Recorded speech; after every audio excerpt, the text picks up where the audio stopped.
अस्सलाम वालेकुम जी। Chapter number 3 हमारा ख़त्म हो गया था। उसकी सिर्फ एक्सरसाइज रहती है। एक्सरसाइज में शॉर्ट क्वेश्चंस नंबर 9 से 13 तक ये सिलेबस में शामिल है। शॉर्ट क्वेश्चन नंबर 9 है, define impulse show that how it is related to linear momentum. तो क्योंकि थ्योरी में आपने इम्पल्स को डिफ़ाइन किया हुआ है, वही डेफिनेशन आप लिखेंगे। Product of force and time is called impulse. Product of force and time, और इसका फार्मूला इम्पल्स का वो इसकी डेफिनेशन ही है, F cross T is called impulse. दूसरा था change in momentum, M V F minus M V I. उसके साथ आप इसकी एक एग्ज़ाम्पल लिख सकते हैं। वो जो बॉल को हिट किया गया बैट के साथ,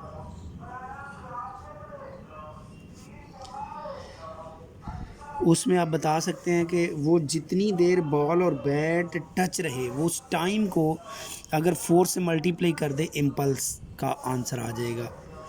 क्वेश्चन नंबर 10, क्वेश्चन नंबर 10 है, state law of conservation of linear momentum. तो वो जो law of conservation of linear momentum P, आपने इसकी डेफिनेशन पहले पढ़ी है, थ्योरी में वही लिख देंगे कि total linear momentum of an isolated system remains constant, pointing out the importance of isolated system। इसकी इम्पोर्टेंस बताएं क्या है। इम्पोर्टेंस इसकी ये है कि ये law, importance of isolated system, isolated system ना हो तो लॉ फेल हो जाता है, तो ये इसकी इम्पोर्टेंस है। Isolated system is compulsory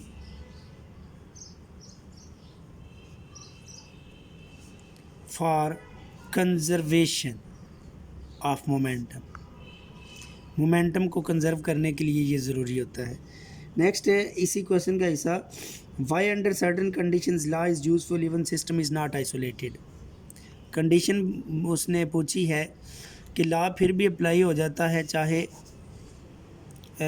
isolated system ना हो बाज़ औक़ात। ये कैसे है, तो आप इसमें लिखेंगे if interacting force is greater than friction, तो उस केस में भी ये लॉ अप्लाई हो जाएगा चाहे सिस्टम आइसोलेटेड ना हो। इंटरेक्टिंग फोर्स का मतलब है, देखें जो दो बॉल्स हैं, अगर ये बॉल उसके साथ जाके हिट करता है तो ये जो हिटिंग फोर्स है इसको इंटरेक्टिंग फोर्स कहते हैं। अगर ये उस फोर्स से ग्रेटर है, उस फ्रिक्शन से जिसने इसको बॉल को नीचे रोका हुआ है, तो फिर लॉ अप्लाई हो जाएगा चाहे सिस्टम आइसोलेटेड ना भी हो। तो 11 नंबर क्वेश्चन है, difference between elastic and elastic collision. तो ये थ्योरी में हमने कर लिया था, elastic collision and in elastic collision. दोनों की डेफिनेशन लिखनी है और बिहेवियर ऑफ बॉल, इसमें बॉल का बिहेवियर और इसमें भी बॉल का बिहेवियर। वो जो एग्ज़ाम्पल दी थी कि इलास्टिक में बॉल अपनी इनिशियल हाइट तक वापस आ जाता है और इन इलास्टिक में बॉल अपनी इनिशियल हाइट तक वापस नहीं आता, वो वाली आप इसमें डिस्कशन करेंगे। क्वेश्चन नंबर 12 है, explain what is meant by projectile, derive formula time and range.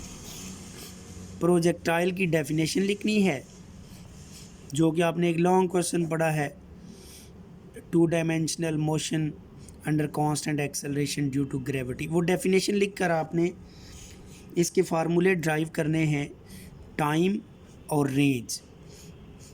ये दोनों बुक में ड्राइव किए हुए हैं। इनकी डेरिवेशन अगर आएगी तो ये लॉन्ग क्वेश्चन बन जाएगा। यहाँ पर शॉर्ट में दिया हुआ है, अगर शॉर्ट में एज सच आ जाता है तो फिर आप इन फार्मूलों के डायरेक्ट आंसर भी लिख देते हैं तो नंबर फिर भी मिल जाएंगे। क्योंकि डेरिवेशन करें तो वो लॉन्ग बन जाता है। ये 5 नंबर का वैसे लॉन्ग पेपर में आता है सेम स्टेटमेंट। एंड पर बताया, show that the range is maximum at 45 degree.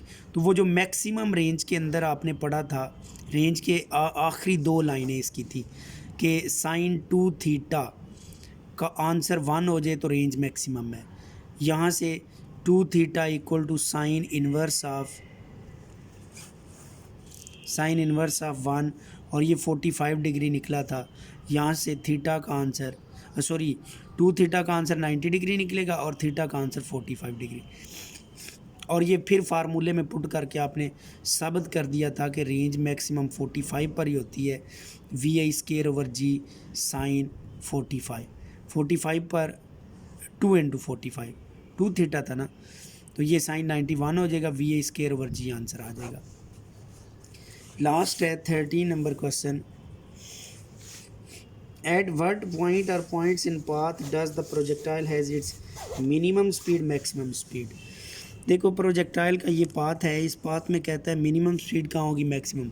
तो इस जगह पर जहाँ से इसको फेंका गया और इस जगह पर जहाँ पर इसने हिट करना है दोबारा, यहाँ पर भी मैक्सिमम स्पीड है, यहाँ पर भी मैक्सिमम है, और ये जो टॉप पीक पॉइंट है वहाँ पर स्पीड मिनिमम है।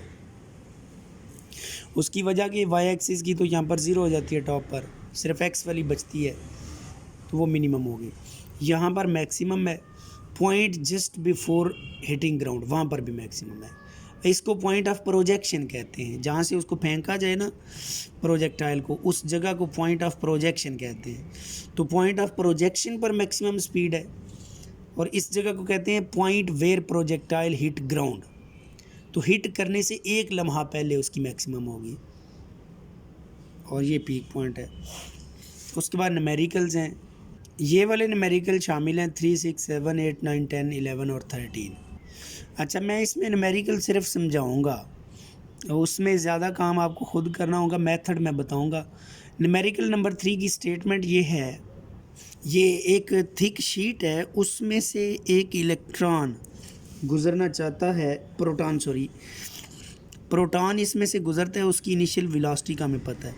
इस बुक को क्रॉस करके दूसरी साइड पर आता है, शीट को क्रॉस करके उसकी वेलोसिटी कम हो जाती है फाइनल। इसकी अपनी थिकनेस उन्होंने बताई है, इस शीट की कितनी थिकनेस है, चौड़ाई, यानी जिसमें से इसने गुजरना है वो डिस्टेंस ऐसे हो जाएगा। तो आपने बताना है इसको क्रॉस करने में टाइम कितना लगा, बल्कि शायद टाइम बताया, हाँ टाइम भी कैलकुलेट करना है, और इसका एक्सेलरेशन, क्रॉस करने के दौरान एक्सेलरेशन क्या था और टाइम कितना लगा क्रॉस करने में, ये और डिस्टेंस बताया हुआ, ठीक है। तो अब देखो, इसको सॉल्व करने में आपको फार्मूला एक यूज़ करना होगा कि थर्ड इक्वेशन ऑफ VF/VI/AS, बिल्कुल थर्ड इक्वेशन ऑफ मोशन के तहत 2AS = VF² - VI² करेंगे। तो इसमें सिवाय ए की बाकी सारी चीज़ें गिवन है। एस की जगह ये थिकनेस, VF/VI उसने दोनों बता दिए हैं। तो यहाँ से ए का आंसर निकलेगा -2.4 10⁻17 मीटर/सेकंड²। ये एक्सेलरेशन है। अगर आप इसको रिटार्डेशन की फॉर्म में लिखें, देखो नेगेटिव एक्सेलरेशन का एक नाम होता है रिटार्डेशन। अगर आप यहाँ पर लिख दें रिटार्डेशन, तो रिटार्डेशन का क्योंकि मतलब ही ये है नेगेटिव एक्सेलरेशन, तो फिर ये नेगेटिव लिखने की ज़रूरत नहीं है, फिर 2.4 10⁻17 मीटर/सेकंड² लिख सकते हैं। दूसरा था टाइम टू क्रॉस, तो उसके लिए first equation of motion VF = VI + AT, इसमें सिवाय टी के बाकी सारी चीज़ें गिवन है, तो यहाँ से टाइम कैलकुलेट हो जाएगा। उसके बाद क्वेश्चन नंबर 6 था, एक बात याद रखना कि हमने ये डायग्राम नहीं बनानी, मैंने सिर्फ स्टेटमेंट समझाने के लिए डायग्राम बनाई, आपने सिर्फ डाटा लिख के सॉल्व करना है। अब क्वेश्चन नंबर 6 में ये कहा गया, उसकी भी मैं स्टेटमेंट समझाने के लिए डायग्राम बनाने लगा हूँ। एक कैन है और एक है वुडन ब्लॉक, इन दोनों को एक फायर क्रैकर से जोड़ा हुआ है। ये फायर क्रैकर पटाखे को कहते हैं, और कहते हैं कि फायर क्रैकर को आग लगाई गई और इसको ऊपर फेंक दिया गया सिस्टम को। जब ये अपने टॉप पर पहुंचा, वहाँ पर ये बर्स्ट करता है, तो ब्लॉक इस तरफ जाना शुरू कर देता है, कैन इस तरफ जाना शुरू कर देता है। उसने बोला ये है कि अगर ब्लॉक की स्पीड 3 मीटर पर सेकंड है तो कैन की स्पीड आप बता दें। तो अब देखो इसमें जस्ट नोट आपने ये करना है, कैन 40 ग्राम का, इसका मैस फर्ज करो आपने m1 का है, इस ब्लॉक का m2 का है, तो इस वेलोसिटी को v2 कहना है जो उसने बताई है, और v1 आपने कैलकुलेट करनी है। तो फार्मूला लग जाएगा टॉप पर m1 v1 is equal to m2 v2, यानी ये दोनों जो फायर क्रैकर का मैस सॉरी कैन का मोमेंटम और ब्लॉक का मोमेंटम इक्वल होंगे। इसमें v1 का नहीं पता होगा, इसको सेपरेट करेंगे तो ये आंसर 15 मीटर पर सेकेंड आ जाएगा। क्वेश्चन नंबर उसके बाद 7 है। 7 में इलेक्ट्रॉन और प्रोटॉन का कोलिजन करवाया गया है। मसलन ये उसने कहा है हाइड्रोजन एटम रेस्ट में है और इसके साथ आके एक इलेक्ट्रॉन आगे हिट करता है, इसकी वेलोसिटी v1 है, इसकी v2 0 है। तो कोलिजन के बाद ज़ाहिर है ये इलेक्ट्रॉन था, ये भी आगे जाना शुरू कर देगा, हाइड्रोजन एटम है, ये भी आगे जाना शुरू कर देगा। ये v2 प्राइम है, ये v1 प्राइम है, दोनों के मैसेज गिवन है। उसने कहा कि वेलोसिटी ऑफ हाइड्रोजन एटम, ये v2 प्राइम कैलकुलेट कीजिए। तो ये दोबारा मैं बता देता हूँ कि इलेक्ट्रॉन ने हाइड्रोजन एटम के साथ जाके हिट करना है, हाइड्रोजन एटम रेस्ट में है, और हिट करने के बाद इलेक्ट्रॉन की स्पीड कम हो जाएगी और हाइड्रोजन एटम भी मूव करना शुरू कर देगा। तो उसने कहा हाइड्रोजन एटम की स्पीड बताइए कोलिजन के बाद। तो ये जो v2 प्राइम का फार्मूला आपने ड्राइव किया हुआ था 2m1 over m1 plus m2 into v1 plus m2 minus m1 over m1 plus m2 into v2, इसमें वैल्यू पुट करेंगे आंसर आ जाएगा। उसके बाद क्वेश्चन नंबर 8 है। Truck weighing 2500 kilogram moving with velocity 21। अच्छा, इसमें एक ट्रक है, इसका मैस m1 गिवन है और एक कार के साथ इसका कोलिजन होना है, ये रेस्ट में है, ये वेलोसिटी v1 से मूव कर रहा है, इसके मैस को m2 कह देंगे। कोलिजन इतना सख्त हुआ कि ये दोनों आपस में जुड़ जाते हैं। कोलिजन के बाद ट्रक कार की बॉडी में पेनिट्रेट कर जाता है इस तरह। अब ये दोनों सेम वेलोसिटी से आगे जा रहे हैं। उस वेलोसिटी को हमने v1 डैश और v2 डैश कहना था, इसकी v1 डैश होनी थी, इसकी v2 डैश। अगर दोनों जुड़े हुए हैं तो ये दोनों सेम वेलोसिटीज़ हो जाएंगी, इसका नाम हम v रख देंगे। और आपने को कहा गया कि ये v कैलकुलेट कीजिए कॉमन वेलोसिटी जुड़ने के बाद। तो हम इसमें कह देंगे वही कि कोलिजन से पहले का momentum m1 v1 plus m2 v2 बराबर होगा कोलिजन के बाद का मोमेंटम, वो हो जाएगा m1 v plus m2 v। इनमें से v को कॉमन ले लेंगे तो ये m1 plus m2 into v आ जाएगा। v को सेपरेट कर लेंगे, बाकी सारी चीज़ें गिवन है, तो ये आंसर आ जाएगा जी। क्वेश्चन नंबर 9 में एक स्प्रिंग के साथ दो मैसेज बांधे हुए हैं, एक को मैस m1 कह देंगे, एक को m2 कह देंगे, ये दोनों रेस्ट में है। और स्प्रिंग में इस वक्त जो इलास्टिक पोटेंशियल एनर्जी स्टोर हो चुकी है वो 10 जॉल है। आपको कहा गया कि जैसे ही स्प्रिंग को छोड़ा जाए तो बताओ इनकी वेलोसिटीज़ क्या होंगी। छोड़ने के बाद ये इधर मूव करना शुरू कर देगा, v1 डैश इसको कह देंगे, ये इधर मूव करना शुरू कर देगा, इसको v2 डैश कह देंगे। इनिशियल वेलोसिटी रेस्ट में था तो v1 ज़ीरो है, v2 भी ज़ीरो है इनिशियल, लेकिन जब छोड़ेंगे तो उसके बाद v1 डैश और v2 डैश ये दोनों हमने कैलकुलेट करनी है, मैसेज गिवन है। तो अब इसमें एक बार तो ये फार्मूला अप्लाई करेंगे, m1 v1 plus m2 v2 is equal to m1 v1 dash plus m2 v2 dash. इसमें क्योंकि ये भी ज़ीरो है, ये भी v1 v2 ज़ीरो है, तो ये ज़ीरो प्लस ज़ीरो आ जाएगा। इसमें मैस m1 की वैल्यू पुट करेंगे और m2 की वैल्यू, m1 है 2 v1 डैश प्लस m2 की वैल्यू है 0.5 v2 डैश। तो इसमें से एक टर्म को दूसरी तरफ कर लेते हैं, तो वी टू डैश को मैं उधर ही रखता हूँ, 0.5 V two dash is equal to 2v1 dash. 0.5 को क्योंकि 1/2 लिखते हैं, या माइनस, ये माइनस हो जाएगा, तो ये 0.5 उधर जाके डिवाइड होगा, v2 डैश 0.5 को 1/2 लिख लेता हूँ, माइनस 2v1 डैश। 2v उधर चला गया तो v2 डैश का आंसर आ जाएगा -4v1 डैश। एक ये आंसर प्रूव हो जाएगा, इसको इक्वेशन 1 कह देंगे। उसके बाद फिर law of conservation of linear kinetic energy apply करेंगे। ये तो मोमेंटम का लॉ था ना। काइनेटिक एनर्जी का लॉ ये है कि पहले की kinetic energy half m1v1 plus half m2v2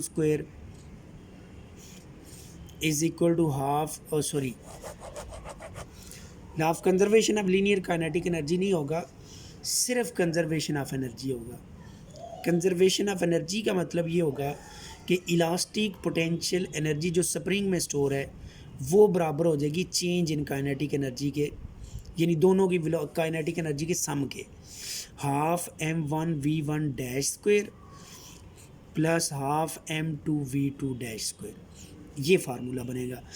इसमें दोबारा ये m1 m2 और EPE इनकी वैल्यू पुट करके, और इसमें से आप कैलकुलेट कर लेंगे v1 जो कि आप देखोगे इसका आंसर आई थिंक सो,